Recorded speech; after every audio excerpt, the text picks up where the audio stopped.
4. संविधान की प्रस्तावना प्रीएम्बल ऑफ द कॉन्स्टिट्यूशन। सर्वप्रथम अमेरिकी संविधान में प्रस्तावना को सम्मिलित किया गया था।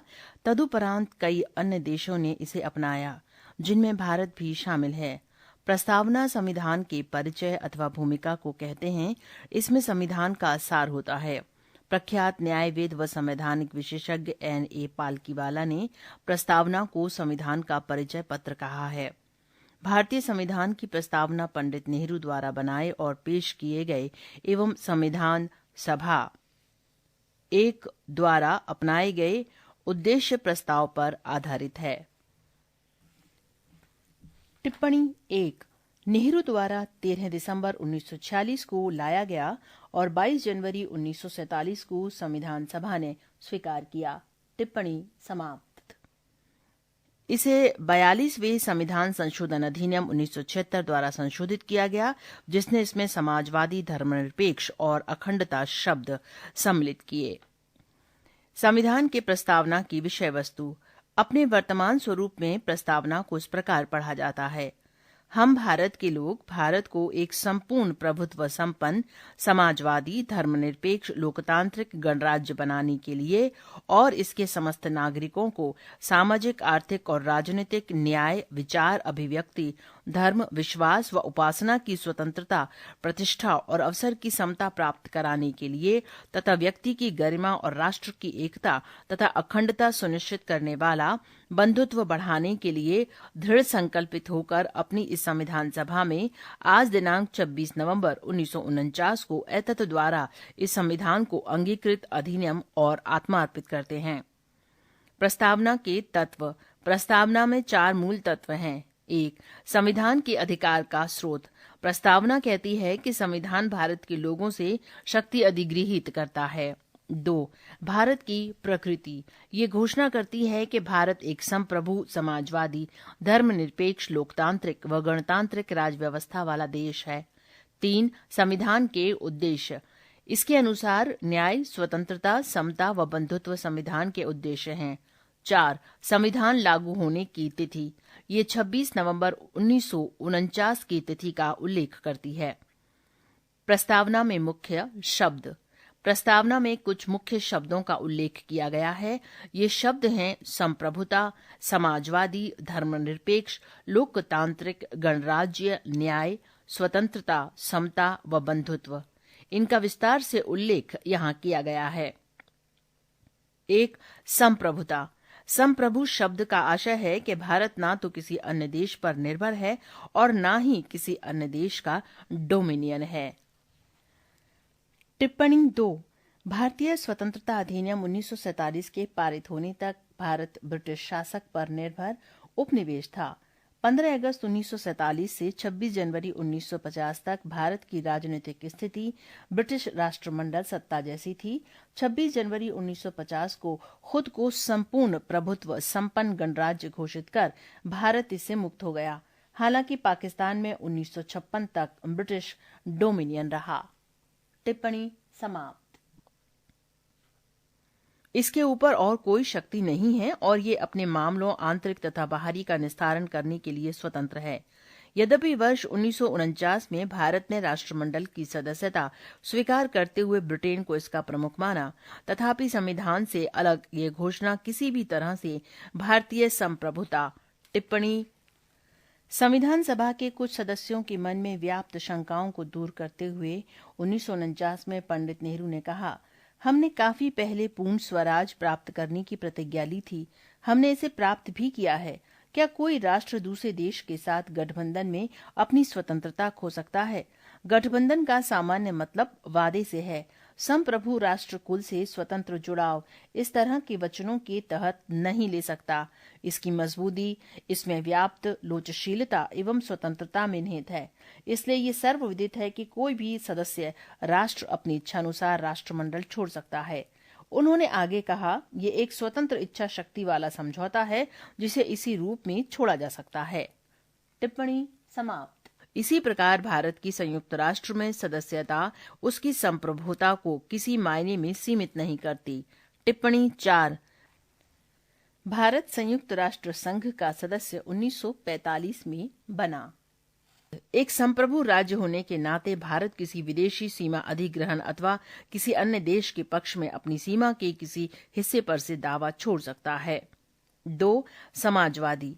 वर्ष 1976 के 42वें संविधान संशोधन से पहले भी भारत के संविधान में नीति निर्देशक सिद्धांतों के रूप में समाजवादी लक्षण मौजूद थे। पृष्ठ संख्या 4.2। दूसरे शब्दों में जो बात पहले संविधान में अंतर्निहित थी उसे स्पष्ट रूप से जोड़ दिया गया और फिर कांग्रेस पार्टी ने समाजवादी स्वरूप को स्थापित करने के लिए 1955 में अवाड़ी सत्र में एक प्रस्ताव पारित कर उसके अनुसार कार्य किया। टिप्पणी 5। प्रस्ताव कहता है, कांग्रेस के उद्देश्यों और भारत के संविधान की प्रस्तावना राज्य की नीति के निदेशक तत्वों में उल्लिखित उद्देश्यों की प्राप्ति के लिए आयोजना समाज के समाजवादी प्रारूप की स्थापना को ध्यान में रखकर की जानी चाहिए, जहां उत्पादन के मुख्य साधन सामाजिक स्वामित्व या नियंत्रण में हो, उत्पादन में क्रमिक रूप से तेजी लाई जाती है और राष्ट्रीय संपत्ति का समान वितरण होता है। टिप्पणी समाप्त। ये बात ध्यान देने योग्य है कि भारतीय समाजवाद लोकतांत्रिक समाजवाद है, न कि साम्यवादी समाजवाद, जिसे राज्यश्रित समाजवाद भी कहा जाता है, जिसमें उत्पादन और वितरण के सभी साधनों का राष्ट्रीयकरण और निजी संपत्ति का उन्मूलन शामिल है। लोकतांत्रिक समाजवाद मिश्रित अर्थव्यवस्था में आस्था रखता है, जहां सार्वजनिक व निजी क्षेत्र साथ साथ मौजूद रहते हैं। टिप्पणी 6। प्रधानमंत्री इंदिरा गांधी ने कहा, हमने हमेशा से ये कहा है कि समाजवाद का हमारा अपना ब्रांड है। हम अपनी जरूरत के अनुसार जिन क्षेत्रों में आवश्यकता होगी उनका राष्ट्रीयकरण करेंगे। सिर्फ राष्ट्रवाद ही समाजवाद का हमारा प्रकार नहीं है। टिप्पणी समाप्त। इसका कोई अध्यक्ष या संरक्षक नहीं था। जैसा कि सर्वोच्च न्यायालय कहता है, लोकतांत्रिक समाजवाद का उद्देश्य गरीबी, उपेक्षा, बीमारी व अवसर की असमानता को समाप्त करना है। टिप्पणी 7। जीबी पंत कृषि एवं तकनीकी विश्वविद्यालय बनाम उत्तर प्रदेश राज्य 2000। टिप्पणी समाप्त।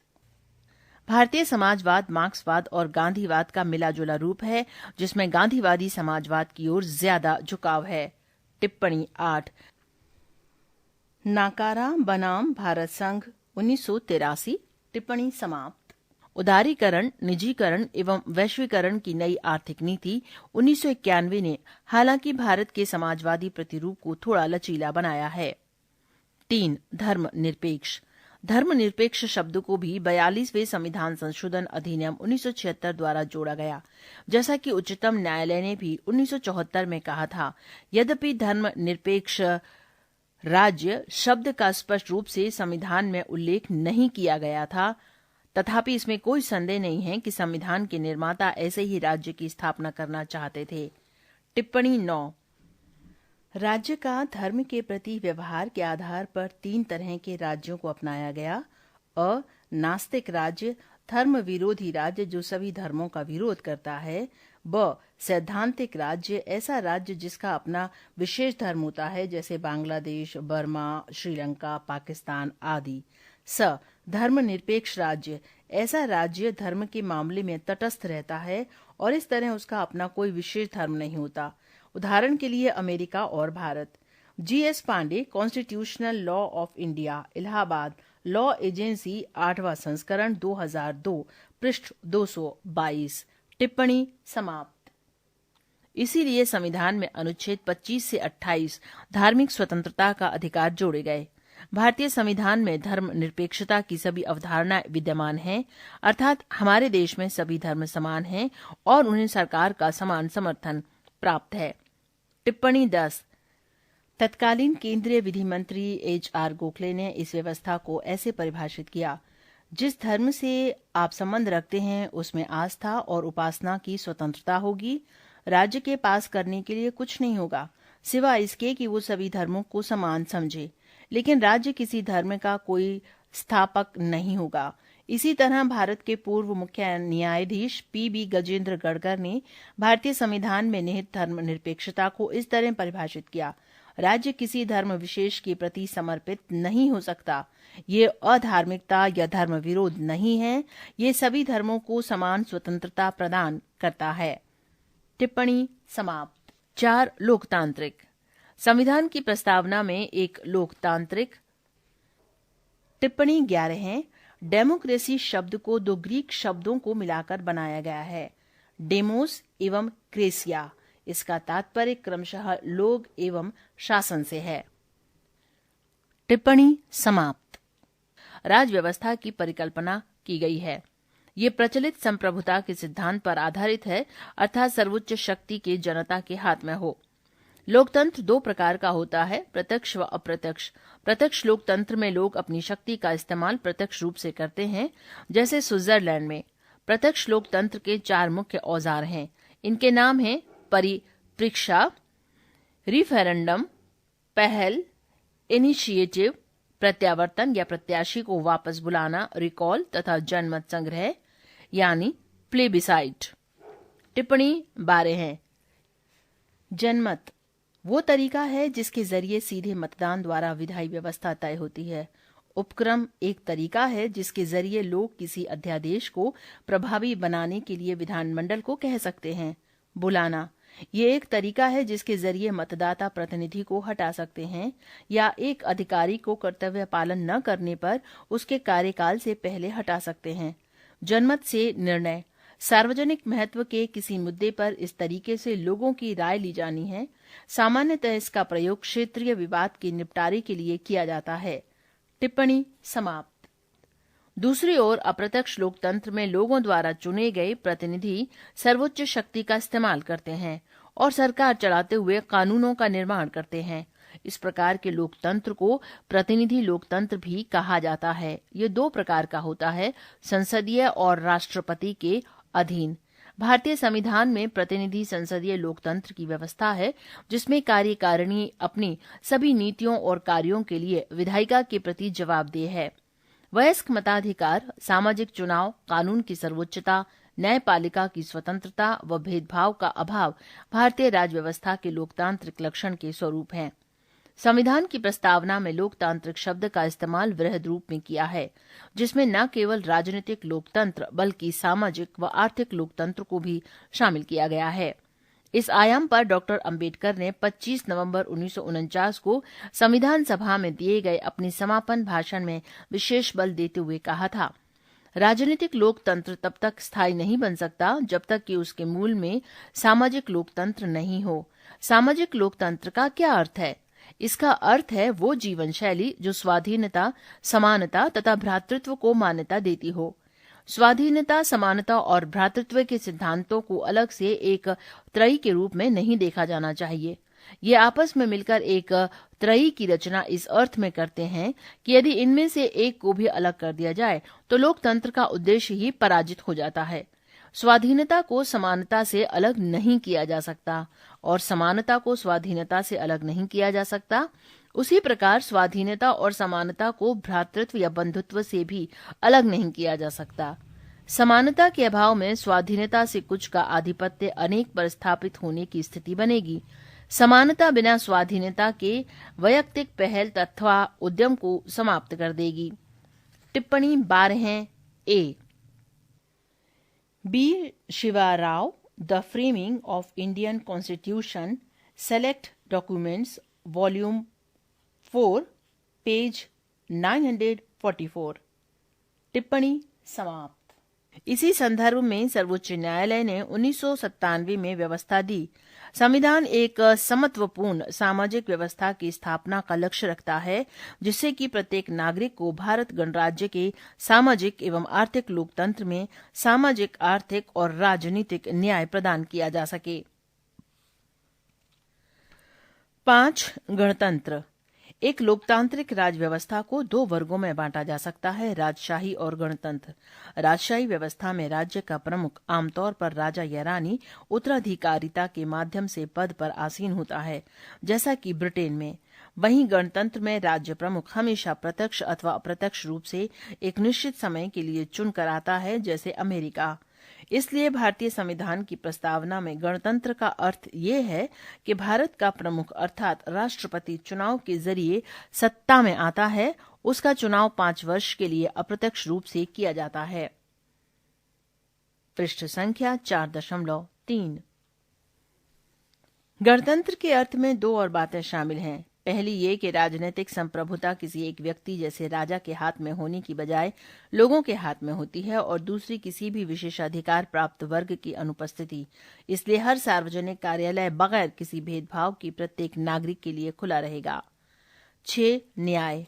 प्रस्तावना में न्याय 3 भिन्न रूपों में शामिल है: सामाजिक, आर्थिक व राजनीतिक। इनकी सुरक्षा मौलिक अधिकार व नीति निदेशक सिद्धांतों के विभिन्न उपबंधों के जरिए की जाती है। सामाजिक न्याय का अर्थ है हर व्यक्ति के साथ जाति, रंग, धर्म, लिंग के आधार पर बिना भेदभाव किए समान व्यवहार। इसका मतलब है समाज में किसी वर्ग विशेष के लिए विशेषाधिकारों की अनुपस्थिति और अनुसूचित जाति, जनजाति, अन्य पिछड़े वर्ग तथा महिलाओं की स्थिति में सुधार। आर्थिक न्याय का अर्थ है कि आर्थिक कारणों के आधार पर किसी भी व्यक्ति से भेदभाव नहीं किया जाएगा। इसमें संपदा, आय व संपत्ति की असमानता को दूर करना भी शामिल है। सामाजिक न्याय और आर्थिक न्याय का मिलाजुला रूप अनुपाती न्याय को परिलक्षित करता है। राजनीतिक न्याय का अर्थ है कि हर व्यक्ति को समान राजनीतिक अधिकार प्राप्त होंगे, चाहे वो राजनीतिक दफ्तरों में प्रवेश की बात हो अथवा अपनी बात सरकार तक पहुंचाने का अधिकार। सामाजिक, आर्थिक व राजनीतिक न्याय के इन तत्वों को 1917 की रूसी क्रांति से लिया गया है। 7. स्वतंत्रता। स्वतंत्रता का अर्थ है लोगों की गतिविधियों पर किसी प्रकार की रोक-टोक की अनुपस्थिति तथा साथ ही व्यक्ति के विकास के लिए अवसर प्रदान करना। प्रस्तावना हर व्यक्ति के लिए मौलिक अधिकारों के जरिए अभिव्यक्ति, विश्वास, धर्म और उपासना की स्वतंत्रता सुरक्षित करती है। इनके हनन के मामले में कानून का दरवाजा खटखटाया जा सकता है। जैसा कि प्रस्तावना में कहा गया है कि भारतीय लोकतांत्रिक व्यवस्था को सफलतापूर्वक चलाने के लिए स्वतंत्रता परम आवश्यक है। हालांकि स्वतंत्रता का अभिप्राय ये नहीं है कि हर व्यक्ति को कुछ भी करने का लाइसेंस मिल गया हो। स्वतंत्रता के अधिकार का इस्तेमाल संविधान में लिखी सीमाओं के भीतर ही किया जा सकता है। संक्षेप में कहा जाए तो प्रस्तावना में प्रदत्त स्वतंत्रता एवं मौलिक अधिकार शर्त रहित नहीं है। हमारी प्रस्तावना में स्वतंत्रता, समता और बंधुत्व के आदर्शों को फ्रांस की क्रांति 1789 से 1799 ईस्वी से लिया गया है। 8. समता। समता का अर्थ है समाज के किसी भी वर्ग के लिए विशेषाधिकारों की अनुपस्थिति और बिना किसी भेदभाव के हर व्यक्ति को समान अवसर प्रदान करने के उपबंध। भारतीय संविधान की प्रस्तावना हर नागरिक को स्थिति और अवसर की समता प्रदान करती है। इस उपबंध में समता के 3 आयाम शामिल हैं: नागरिक, राजनीतिक व आर्थिक।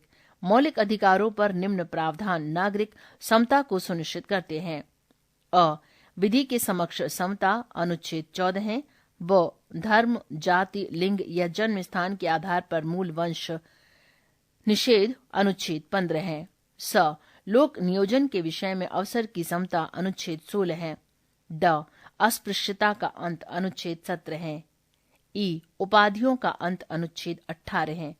संविधान में 2 ऐसे उपबंध हैं जो राजनीतिक समता को सुनिश्चित करते प्रतीत होते हैं। प्रथम है धर्म, जाति, लिंग अथवा वर्ग के आधार पर किसी व्यक्ति को मतदाता सूची में शामिल होने के अयोग्य करार नहीं दिया जाएगा, अनुच्छेद 325 तथा दूसरा है लोकसभा और विधानसभाओं के लिए वयस्क मतदान का प्रावधान, अनुच्छेद 326। राज्य के नीति निदेशक सिद्धांत, अनुच्छेद 39, महिला तथा पुरुष को जीवन यापन के लिए पर्याप्त साधन और समान काम के लिए समान वेतन के अधिकार को सुरक्षित करते हैं। 9. बंधुत्व। बंधुत्व का अर्थ है भाईचारे की भावना। संविधान एकल नागरिकता के एक तंत्र के माध्यम से भाईचारे की भावना को प्रोत्साहित करता है। मौलिक कर्तव्य, अनुच्छेद 51 क भी कहते हैं कि ये हर भारतीय नागरिक का कर्तव्य होगा कि वो धार्मिक, भाषाई, क्षेत्रीय अथवा वर्ग विविधताओं से ऊपर उठकर सौहार्द और आपसी भाईचारे की भावना को प्रोत्साहित करेगा। प्रस्तावना कहती है कि बंधुत्व में 2 बातों को सुनिश्चित करना होगा: पहला, व्यक्ति का सम्मान और दूसरा, देश की एकता और अखंडता। अखंडता शब्द को 42वें संविधान संशोधन अधिनियम 1976 द्वारा प्रस्तावना से जोड़ा गया। पृष्ठ संख्या 4.4। संविधान सभा की प्रारूप समिति के एक सदस्य के.एम. मुंशी के अनुसार व्यक्ति के गौरव का अर्थ ये है कि संविधान न केवल वास्तविक रूप में भलाई तथा लोकतांत्रिक तंत्र की मौजूदगी सुरक्षित करता है, बल्कि ये भी मानता है कि हर व्यक्ति का व्यक्तित्व पवित्र है। इस पर किसी व्यक्ति के गौरव को सुनिश्चित करने वाले मौलिक अधिकार और नीति निदेशक तत्वों के कुछ प्रावधान बल देते हैं। इसके अलावा मौलिक कर्तव्यों 51 क में कहा गया है कि भारत के हर नागरिक की ये जिम्मेदारी होगी कि वो महिलाओं के गौरव को ठेस पहुंचाने वाली किसी भी हरकत का त्याग करे और भारत की संप्रभुता, एकता और अखंडता की रक्षा करे। देश की एकता और अखंडता पद में राष्ट्रीय अखंडता के दोनों मनोवैज्ञानिक और सीमाई आयाम शामिल हैं। संविधान के अनुच्छेद 1 में भारत का वर्णन राज्यों के संघ के रूप में किया गया है, ताकि ये बात स्पष्ट हो जाए कि राज्यों को संघ से अलग होने का कोई अधिकार नहीं है। इससे भारतीय संघ की बदली न जा सकने वाली प्रकृति का परिलक्षण होता है। इसका उद्देश्य राष्ट्रीय अखंडता के लिए बाधक सांप्रदायिकता, क्षेत्रवाद, जातिवाद, भाषावाद इत्यादि जैसी बाधाओं पर पार पाना है। प्रस्तावना का महत्व। प्रस्तावना में उस आधारभूत दर्शन और राजनीतिक, धार्मिक व नैतिक मौलिक मूल्यों का उल्लेख है जो हमारे संविधान के आधार हैं। इसमें संविधान सभा की महान और आदर्श सोच उल्लिखित है। इसके अलावा ये संविधान की नींव रखने वालों के सपनों और अभिलाषाओं का परिलक्षण करती है। संविधान निर्माण में महत्वपूर्ण भूमिका निभाने वाले संविधान सभा के अध्यक्ष सर अल्लादी कृष्ण स्वामी अय्यर के शब्दों में, संविधान की प्रस्तावना हमारे दीर्घकालिक सपनों का विचार है।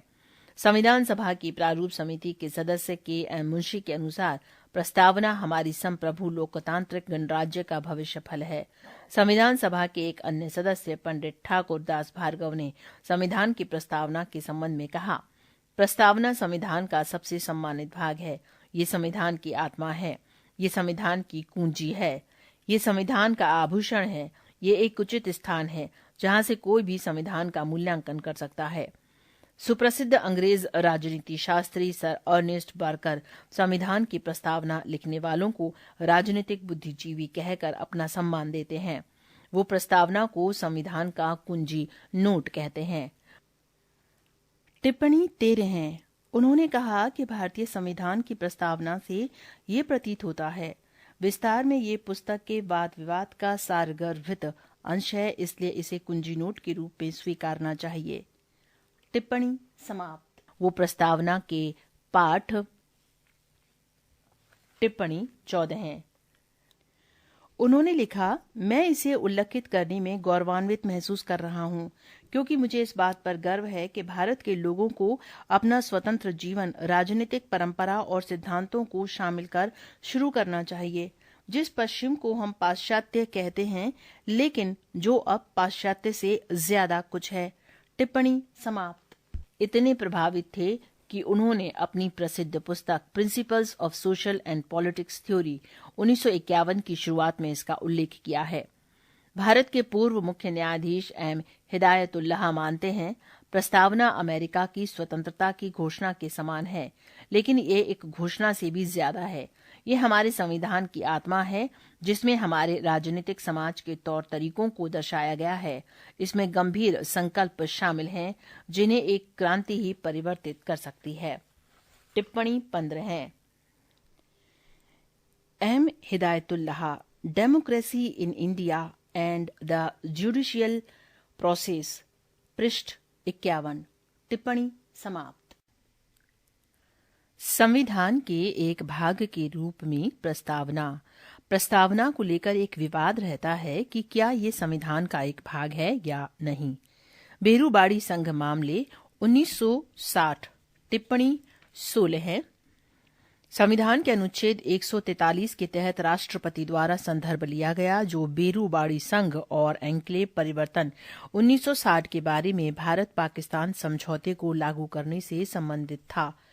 टिप्पणी समाप्त। में उच्चतम न्यायालय ने कहा कि प्रस्तावना संविधान में निहित सामान्य प्रयोजनों को दर्शाता है और इसलिए संविधान निर्माताओं के मस्तिष्क के लिए एक कुंजी है।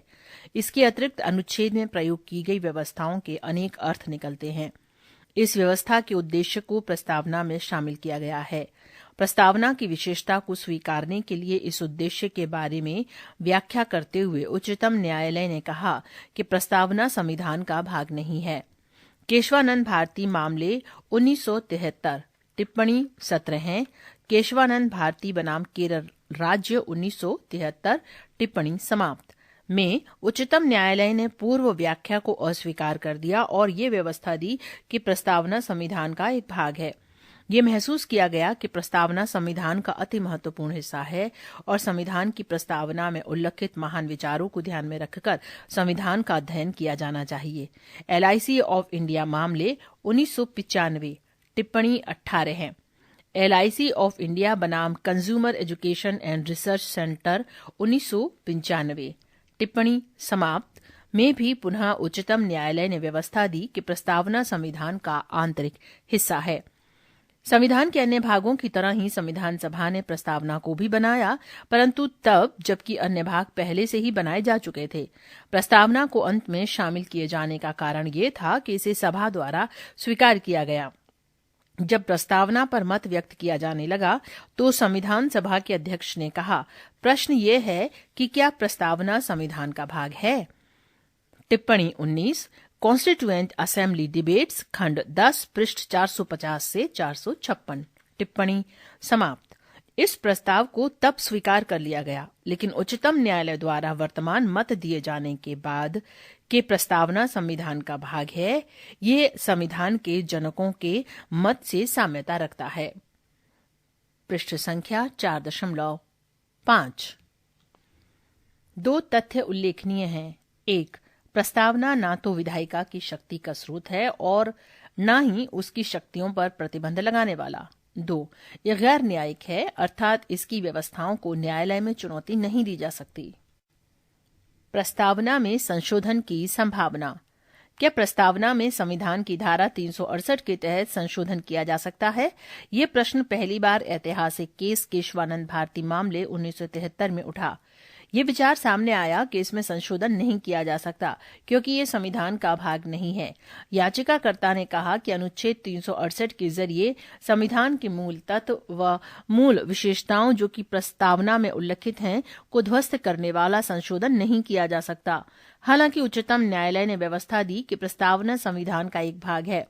न्यायालय ने अपना ये मत बेरूवाड़ी संघ 1960 के तहत दिया और कहा कि पूर्व में इस केस में संदर्भित निर्णय गलत था और कहा कि प्रस्तावना को संशोधित किया जा सकता है, बशर्ते मूल विशेषताओं में संशोधन नहीं किया जाए।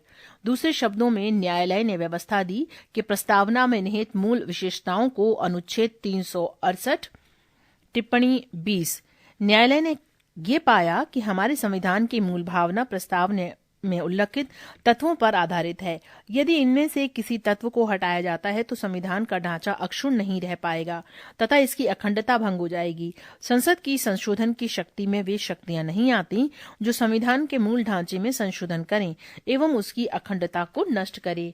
टिप्पणी 20 समाप्त के तहत संशोधित नहीं किया जा सकता। अब तक प्रस्तावना को केवल एक बार 42वें संविधान संशोधन अधिनियम 1976 के तहत संशोधित किया गया है। इसके जरिए इसमें 3 नए शब्दों को जोड़ा गया: समाजवादी, धर्मनिरपेक्ष एवं अखंडता। इस संशोधन को वैध ठहराया गया।